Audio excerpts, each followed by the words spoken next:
Écoutez, avant le match aller, je pense que tout le monde était unanime. D'ailleurs, les journalistes espagnols le disaient aussi et me posaient la question de savoir comment on jugeait ce nouveau Real de Madrid plutôt défensif et qui opérait en contre-attaque.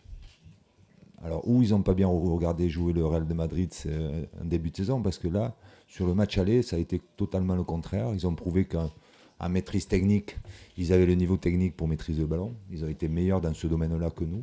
Et pourtant, je pense quand même, dans ce domaine-là, on a des qualités à faire valoir.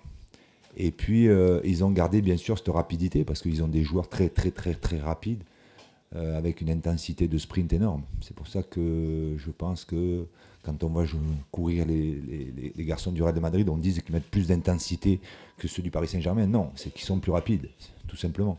Quand vous voyez Ronaldo qui arrive du 18 mètres au 18 mètres, il fait un sprint à une vitesse incroyable. Donc voilà, on a été surpris par leur philosophie, mais je pense que demain sera un match différent. Je pense que, comme vous l'avez dit, c'est un match de prestige, c'est un match aussi de poule.